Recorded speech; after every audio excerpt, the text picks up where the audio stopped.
잘되면 자기가 잘나서 그런 것이라고 생각하지만 잘못되면 남 탓, 세상 탓을 합니다. 군자는 일이 뜻대로 되지 않을 때 남을 탓하지 않습니다. 모든 것은 자신에게서 비롯된다는 것을 알고 있기 때문입니다. 팀원들을 어려워하지 말고 사랑으로 대해주세요. 그들의 장점을 발견하고 드러나게 해준다면 좋은 리더가 될 것입니다. 어떤 관점으로 내 삶의 주인이 될 것인가? 삶 속에 인문학을 허용한다면 탁월한 관점으로 세상을 바라보게 되고 자기 삶의 주인이 될 수 있을 것입니다. 세상을 간파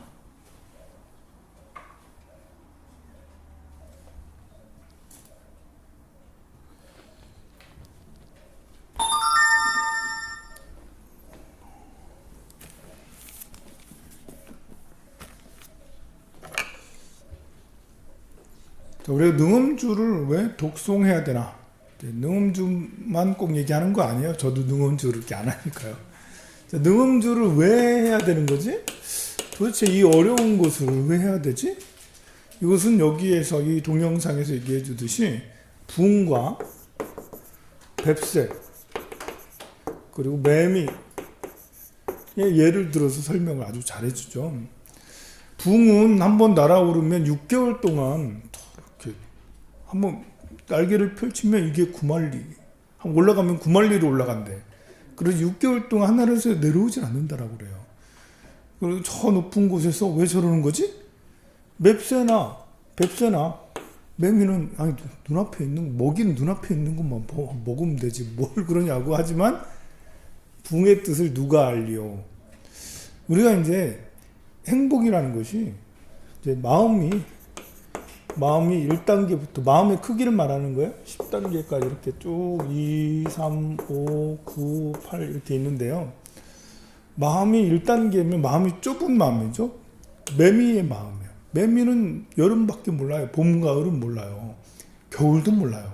겨울은 춥겠지만 겨울은 겨울대로 아름답죠. 마음이 좁은 사람은 좁은 사람도 행복하죠. 마음이 좁은 사람도 행복할 때 있어요. 마음이 좁다고 늘 괴로운 건 아닙니다만. 그런데 행복의 크기가 과연 클까? 행복보다는 불행이 더 크지 않겠어요? 불행이 더 많지 않겠어요? 행복은 이만큼이고 불행은 이만큼이고 심지어 자기가 불행한지도 몰라. 돈밖에 생각이 없다면 마음이 돈에 묶여 있잖아요. 그래서 돈 벌을 때는 기분 좋아. 하루 종일 돈 번다고 막 이렇게 그거 가지고 막 사람들하고 갈등하고 싸우기도 해.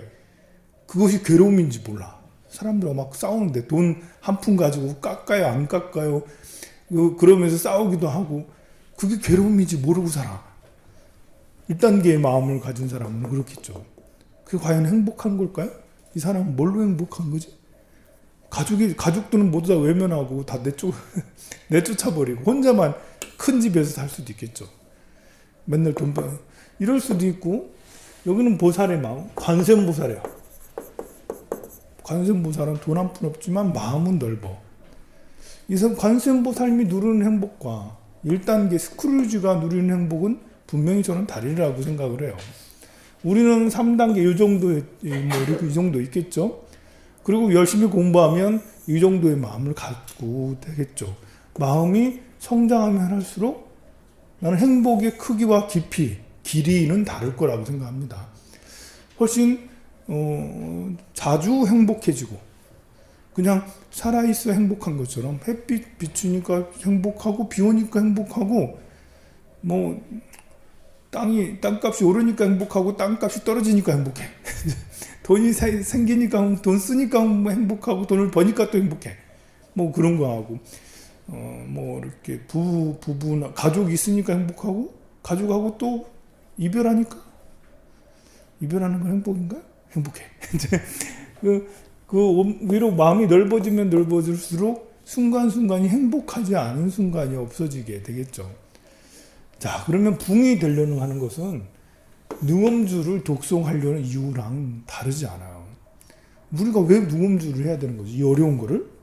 야, 15분이나 알지도 못하는 발음도 안 되는 거 가지고 하려니까 너무 힘들어. 왜 우리가 이걸 해야 되는 거지? 108배 왜 해야 되는 거지? 3000배 3,000배는 뭐 초죽음 죽어 완전 죽어요. 3,000배 하루 동안 다 하면 왜 해야 되는 거지? 다 비슷한 거죠. 마음을 더 높은 곳으로 성장시키려면 이런 것들이 보약처럼 필요하다. 안 해도 마음이 성장될 수도 있겠지만 이런 걸 3,000배를 할수록 매일매일 108배라고 금강경을 사경하고 독송하고 법화경을 사경하고 독송하고 절을 하고 뭐 이렇게 하면 할수록 마음은 더 성장한다. 물론 마음을 성장시키기 위한 목적이 필요하겠죠. 이제 그 목적이 그냥 기도, 성취. 우리 아들 합격하게 해주세요. 우리 아들 합격하게 하기 위해서 3,000배를 해. 그래도 행복해요. 힘들지만 하고 나서 성취감이 있어요. 우리 아들 합격하기 위해서 능엄주에 그래도 나름 이제 성장은 해요. 그러나 지속적 성장이 어렵죠. 성취 기도는 뭐 한 번 하는 거지. 뭐 성취 기도를 맨날 하나요? 10년이고 20년이고 아들 계속 성취 기도 시키나? 그런 사람도 있어. 아들이 그 학교 다닐 때는 학업 성취, 또 사회 나서 취업 성취, 그 다음에 결혼 성취, 그 다음에 애들 손주 뭐 그렇게 계속 기도하는 것도 있지만 목적이 그만큼이면 그만큼만 행복한 거거든요. 그러니 내가 수행을 위해서 맵새로 살지 않고 붕으로 살리라 라는 그런 마음으로 발보리심이라고 하는 거죠. 이런 걸 보고 보리심, 발보리심을 하면 나날이 더 하면 할수록 성장을 할 수가 있죠. 그래서 능엄주 같은 이런 것들을 독송하고 하는 거죠. 능엄주는 굉장히 긴데 성철 스님은 이렇게 말씀하셨어요. 옛날 중국의 총림에서 총림이라면 유런, 선원, 강원, 그리고 연불원, 그리고 이런 스님들이 5부의 스님들이 다 모여서 100명이고 200명이고 다 모여서 수행하는 곳을 총림이라고 그랬어요. 총은 빽빽할 총자고 숲을 림자예요. 빽빽한 숲을. 나무가 사막이나 아니면 저 푸른 벌판에 초원에 나무 한 그루 있으면 굉장히 커 보이잖아요. 근데 막상 가보면 3m, 이제 5m 이밖에 안 해. 별로 안 커. 근데 여러분들 저 울진에 불룡사 있는 그쪽에 가보세요. 소나무 보세요. 소나무들 군락집 가서 보면 소나무가 빽빽하니 법풍사 올라가면 완전 죽입니다. 이제 법풍사 내려 주차장에서 법풍사 이렇게 법당으로 올라가는데 양쪽으로 소나무들이 막 붉은 적송들이 팍 서 있는데 얼마나 꼿꼿하게 이제 젓가락처럼 쫙쫙 꽂아 있거든요. 높기도 굉장히 높고. 그것은 함께 있지 않으면 그렇게 될 수가 없죠. 사람도 똑같다고. 우리가 함께 있을 때 성장을 한다고요. 뭐 이렇게 그런 얘기도 하잖아요. 그 미꾸라지를 이제 이렇게 할 때 메기 한 마리 옆에 있으면 미꾸라지 안 죽는다고. 미꾸라지가 이제 속초에서 저기 서울까지 배달을 하려면 이게 배달에 다 가다가 다 죽어. 근데 그 한 통에 메기 한 마리 풀어놓으면 미꾸라지 다 살려고 열심히 노력해가지고 안 죽고 끝까지 다 간다 막 그러죠. 어떤 경쟁의식, 우리가 이제 사람에게는 시기 질투심이 있고 돋보이려는 마음도 있고 또 옆에서 하는 걸 보면 배우고 싶은 것도 있고 해서 같이 있으면 성장하게 돼요. 여러분들이 도시에 사는 것은 나쁜 게 아니죠. 시골에 살면 발전이 없다라고 그러죠. 도시에 젊은이들이 서울 가는 이유는 서울에 사람들이 젊은이들이 빽빽하게 모여 있으니까 서로 경쟁하면서 그러면서 이제 젊은이들이 자기 성장을 한다라고 그러죠. 근데 젊은이들이 시골에 가 있으면 지금 시골은 옛날하고 좀 다르지만 이제 정보가 많이 공개되어 있기 때문에 공유돼 있잖아요. 근데 그런 정보가 별로 없이 저 이제 깊은 산중에 들어가면 그냥 그대로 이제 죽을 때까지 20대 들어왔는데 어느덧 80대가 돼서 똑같은 별 경험 한 번도 나가보지도 않고 경험도 없이 그래 살기는 싫다라고 하는 거랑 비슷한 거예요. 그래서 총림에서는 매일 하루에 한 번씩 새벽에 능엄주를 독송한다라고 그렇게 하시면서 성철 스님은 제자들한테 능엄주를 다 독송하게 거의 반강제로 자기 제자가 되는 바로 직속 상자를 말하는 거예요. 해인사에 있는 모든 선방의 스님들한테 그렇게 하라는 거 아니고 스님한테 출가한 제자가 있어요. 은사 스님. 저로 보면 저한테 은사 스님. 스님한테는 제자. 그래 수계를 이제 스님한테 받으면 스님이 능엄주를 막 독송하게 시키고, 또 이제 그 비구니 스님들은 본래 비구니 스님들은 비구 스님한테 출가를 못 해요. 저는 비구니 스님을 제자로 둘 수 없어요. 그냥 제자는 할 수 있지만 승적으로 총문에 올라가는 승적이 있잖아요. 여러분들 주민등록 아빠 엄마 있잖아요. 그런 것처럼 이 등록상에 나의 스승 은사는 비구니는 비구승한테 할 수도 없고, 또 비구승도 비구니한테 할 수는 없어요. 그게 이제 법적으로 정해져 있어요. 그러나 이제 성철 스님은 일찍부터 비구니 스님들이 제자를 자청하면서 비구니 스님들이 해제하면 항상 올라가가지고 성철 스님한테 가서 성철 스님한테 법문 듣고 수행도 지도받고 막 그랬어요. 그 스님들에게 성철 스님도 역시 능엄주를 해라. 참선이 주지만 능엄주도 해라. 참선은 내팽개치고 능엄주해라는 게 아니라 참선하면서 능엄주 하루에 몇 번씩은 독송하는 게 좋으니까 해라 해서 능엄주를 해서, 그래서 여기 성남사 스님들은 능엄주 독송 많이 하고, 또 비구니 스님들 중에 해인사 그 스님들 비구니 스님들은 능엄주를 많이 독송해요. 우리나라에 능엄주 수행자가 의외로 많은 거는 다 성철 스님 때문에. 성철 스님이 아니었으면 능엄주 할 일이 없어. 근데 성철 스님은 어디서 그런 걸 찾아냈는지 팔만대장경을 다 독파하셨어. 그래서 중국에 있는 많은 이제 그 불교 서적, 옛날 선 어록들도 다 이제 찾아보고 그러셨는데, 그러셔서 그런지 성철 스님이 이제 그 능엄주를 하셨는데요. 또 심지어는 이런 말까지 있어요. 성철 스님은 능엄주로 등록을 했다. 참선에서 화두선에서 등록한 게 아니라 능엄주에 가지고 그래가지고 등록했다라고 그런 이제 소문까지 있을 만큼 능엄주에 대한 사랑은 참 대단했다라고 그래요. 우리 은사스님의 은사스님이 이제 전 종정 스님, 법자 전자 스님이신데, 스님께서 하시는 말씀이 청담 스님이던가요? 성철 스님이 계실 땐 청담 스님이 하여간 누가 오면 이제 하루 종일 능엄경 가지고 얘기하더래. 하루 종일. 그러니까 성철 스님은 능엄경을 처음부터 끝까지 다 외우신다라고 그렇게 할 정도로 경이 되게 길어요. 총 10권인데 법화경보다 더 긴 경이 능엄경이에요. 그래 우리나라 조선시대에 그 선비들은 경전을 좀 약간 내리 깔아봤어요. 별로 좋게 안 봤어요. 불교를. 부처를 불시 잡변 이래가지고 그냥 저 어디 그냥 동네 촌구석에 이런 사람으로 폄하하고 막 그랬는데요.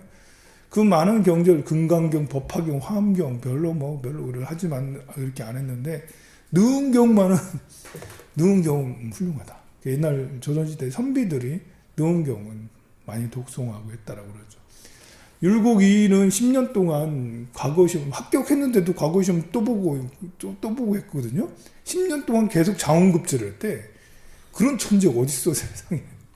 근데 율곡이가 이제 그 강릉 사람이잖아요. 그 한때 어머니가 돌아가시고 나서 약간 충격받고 이래가지고 그 금강산에 가서 이제 스님했어요. 스님 공부를 거기서 했어요. 몇 년을 했는데요. 그때 능엄경만 봤대. 능엄경가 이제 능엄경이 내자로 돼 있거든요. 그 능엄경에서 율곡이가 능엄경 독송에서 물리가 터졌다라고 그렇게 얘기를 하죠. 물미가 났다라는 것은 이렇게 글을 독파하는 실력이 수준이 이르렀다라는 거예요. 한문이 물미가 났다 하면 거침없이 다 읽고 외울 수 있다라는 거거든요. 문해력이 통했다. 신통이 생겼다라는 게 물미가 통했다라는 건데, 율곡이는 이제 그걸 능엄경을 통해서 선조하고도 이렇게 그 능엄경에 대한 주고받은 이야기가 있고 막 그럴 정도야. 자, 그래서 그 능엄경의 핵심되는 주문이 바로 이제 능엄주라는 겁니다. 여러분들 보고 능엄주 하라는 건 아니에요. 그냥 하는 사람들이 있는데 능엄주 하는 사람들은 의외로 사람이 쌀쌀맞아. 느음자는 아주 뭐 훌륭하세요. 자신감이 팍 넘칩니다. 막 이렇게. 느음자 하시는 분, 이걸 다 여러분들도 하고 나면, 느음자 하면 아마 이렇게 스스로 뽀대 난다고 생각할 거예요. 생각을 해봐. 이게 어려운 걸 다 외웠죠. 그리고 매일매일 독송하죠. 또 게다가 이 능음주는 내용이 굉장히 무서운 내용들이 많아요. 내용이 무슨 악마 물러가라. 이제 마구니를 파하는 진원인데요. 이 능음주가 왜 생겼냐면 안한존자가 이제 이렇게 가다가 안한존자가 혼자서 이렇게 탁발하러 가다가 이제 오다가 우물에서 어떤 이제 10대 여인이 빨래를 하고 있었는데 그 우물에서 물 한 잔 주시오 한 거예요. 이게 여인의 그림자도 밟지 말라고 그랬는데 안한존자는 혼자서 지나가다가 그냥 혼자 떠드시지 꼭 그렇게 남을 이 잘생긴 나는 부처님하고 거의 비슷하게 생겼다고 하시는 분이 안한존자예요. 가가지고 지나가다가 이제 이렇게 물 한 잔 주세요 하고 이 아가씨가 이제 물 한 잔 떠서 안 보고 그냥 이렇게 불가축 천민이었거든요. 이렇게 하는데 이제 안한존자 괜찮습니다 해가지고 이렇게 해주니까 보자마자 첫눈에 반해가지고 그 다음부터는 안한존자 생각밖에 안 나는 거예요. 집에 가가지고 자기 어머니가 무속인. 그 일대 제일 신통한 무속인. 그냥 무속이 아니라 신통방통한 영험한 무속인이었어요. 그래서 엄마한테 나 죽을 거야 이러면서 나 이스님밖에 생각이 안 나. 죽을 것 같아. 그래. 스님 좀 어떻게 좀 해줘요. 이렇게 하니까 마등가요. 이제 어머니 마등가가 이제 주술을 걸었어요. 주술을 걸어서 산중에 있는 숲속에서 공부하고 있는 기원정사에서 공부하고 있는 안한존자가 갑자기 하면서 참선하고 있다가 아무 생각 없이 일어나가지고 마등가녀 집으로 가가지고 합방을 하기 직전에 합방 만나가지고 예쁜 안한존자 이러고 있었는데 이제 그때 이제 부처님께서 그 신통으로 그걸 보시고는 부처님이 능엄주를 바바바 외워서 그래서 거기에 있는 공간을 이쪽으로 절로 이제 공간 이동을 쑥 시켜서 다 불러 모은 거예요. 이제. 다 출두했어 절해가지고. 그래가지고 이제 타이르고 이해시키고 이렇게 해가지고 이제 안한존자한테 그 삿된 유혹에 빠지지 말라. 이 유혹에서 벗어나려면 그러면 이 진언을 외워라. 하면서 능엄주를 그렇게 해서 한 거예요. 그런 상태에서 이제 능엄경이 쫙 설해지는 거예요. 그래서 수행자가 삿된 유혹에 빠지지 않은 삿된 유혹의 실체를 이제 알게 하는 경이전이에요. 삿된 유혹이 어떤 건지. 그래서 마음은 어디에 있느냐부터 마음이 어디에 있느냐부터 시작하거든요. 7처 증심해 가지고 7군데 예를 들면서 마음이 밖에 있느냐